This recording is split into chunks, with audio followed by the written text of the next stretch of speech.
credit Sir Aaron Franklin down in Austin, Texas for giving barbecue a breath of fresh air. Through a PBS series, he brought to the forefront and modernized traditional Central Texas barbecue. And the post oak he used at Franklin Barbecue, well, that became a hot commodity, not just in the U.S., but abroad. Post oak is deemed as a pivotal ingredient for achieving Central Texas barbecue. But last summer, Jordan and I, we were out cooking barbecue out behind my house, and we were just discussing Texan, which for context is a restaurant we're building over here on the side of the campus. And that's when Jordan asked me, what type of wood are we going to use in the restaurant? My answer was somewhat of a knee-jerk response, but I just said probably post oak. And it was then and there that Jordan leaned off his bucket as if someone or something was coming out of the woods. And as I sat there trying to figure out what Jordan was looking at, he then stood up with an imaginary pair of binoculars and focused on the woods behind the house. And that's when he said, "Why don't we use white oak? It's right there." It was at that moment I felt kind of silly. I was so invested in Central Texas barbecue, I just thought it was a better cook wood because of the aromas and the vanillas and the yada yada yada. Well, how did I come to this conclusion? Well, I didn't. So Jordan suggested a face-off, post oak versus white oak, and that's exactly what we did. The following day, we did our first face-off by using 2 different offsets, cooking 2 different briskets to see if there was a noticeable distinction between the 2 oaks. We took both briskets down to the shop for a blind taste test, and lo and behold, 65% of the guys and gals chose the lean and fatty side of the white oak brisket. Now I was perplexed. How could this be? So today we're going to get started on another formal test to see how white oak stands up against post oak in a blind taste test. We established some rules for the test, which was to find 2 equally sized and equally grade briskets, and we're going to smoke on 2 identical smokers, which are going to be the Workhorse Pits 1975. So let's go find Jordan and get to cooking. Let me get him. He's pointing sideways. You gotta have, and you're off a little bit. My belly is 87% moisture. We can't burn you today. No. I'm a little wet, I'm a little green. I'm a little green.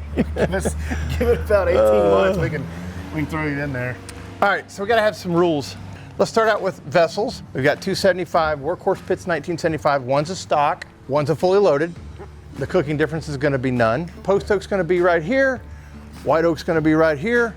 The post oak comes from Central Texas. We got this from Lexington, from the wood yard. And the white oak, you can see the backdrop, it's everywhere. We are going to check the moisture. Let's check the moisture of the post oak first.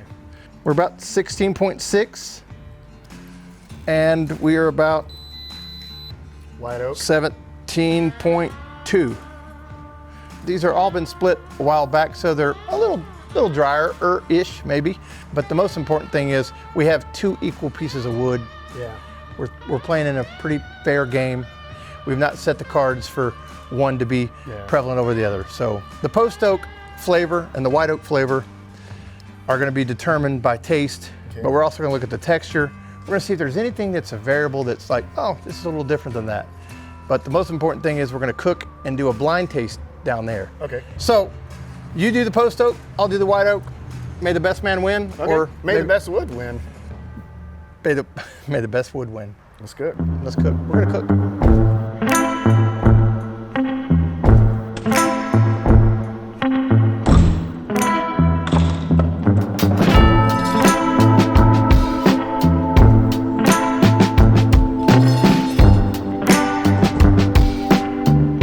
Right now I'm just building a coal bed so I can establish that so I can start cooking. Here's the briskets. I'm a big believer going raw paw. Raw paw. We don't need the gloves. This is gonna be the white oak brisket. White oak brisket. Centered. This will be the post oak brisket. We're stripping it down as basic as we can possibly get it. No frills here. It's gonna be salt, pepper, and wood smoke. It's just a friendly battle between white oak and post oak. I'm not going in with any expectations on any of it. But it was an aha moment when you said, how do you know white oak's not better? How do you?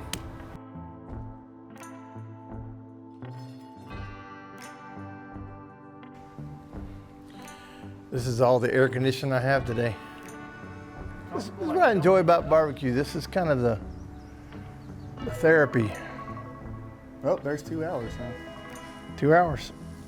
All right. Which one do you want to look at first? Oh, which one do you think I want to look at first? I see where we're at.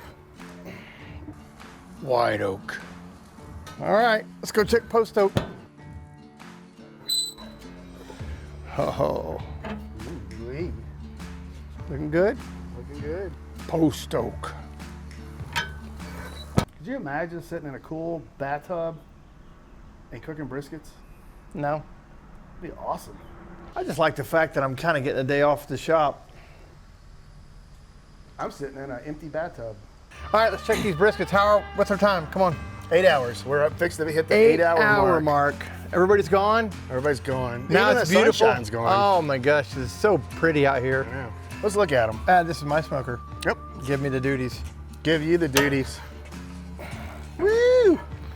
I think that this one's looking pretty good. Your turn, just like golf. Oh, look at this one. This one's a little farther ahead. It is.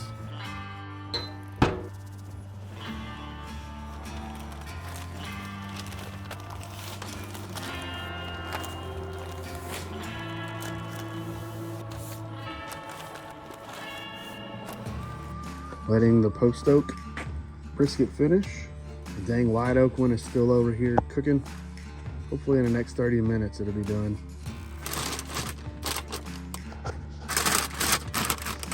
Seems to be done. Me so tired. Hope this finds you well. Hey, what? I know you're guarding the briskets, eh? Yep. Time to go feed the boys and girls. Oh, you're so ready to go, eh? What am I, a Canadian? This is Judgment Day. We've got option 1 and option 2. Only Jordan and myself know the options. And we're gonna go and do the test with our selected tasters of the shop. We should do 1 lean, 1 fatty for everybody. What do you think, Jordan? I think that's fair. I can taste. And I can't tell. Okay guys, grab a piece of butcher paper, grab one piece of lean, 1 piece of fatty, and then come over here and keep them separate. 1 piece of fatty, 1 piece of lean. Now when you get done, come over here, here's where you're gonna fill it out. Option 1 or 2. 1 is over there, 2 is over here. We're at 50% right now, 50-50, option 1 and 2. All right, everybody voted, casted their vote. I know which one's which and I can't tell the difference. They taste so freaking similar in smoke. We're good, everybody's tested. If you want some more, go ahead and grab it. All right, test is over. Gonna take the notes. I've got them. I hold here in my hand the results of the white oak versus post oak face-off. With this face-off being more of a formal sampling, I was surprised to see almost similar results. 1, 2, 3, 4, 5, 6, 7, 8, 9, 10 for post oak. 1, 2, 3, 4, 5, 6, 7, 8, 9, 10, 11, 12 for white oak. This has me just, it's not that white oak is better than post oak, but it clearly is equal to post oak, which is exciting because there's so much better access to white oak in the US than post oak. What we take away from the white oak versus post oak face-off is that there's probably a high likelihood that near your firebox or where you cook is a really good cookwood, and most likely white oak. And sometimes it just pays to go down the rabbit hole and do a little testing, and thank you, Jordan. It was a great idea, and I'll see you in the next video.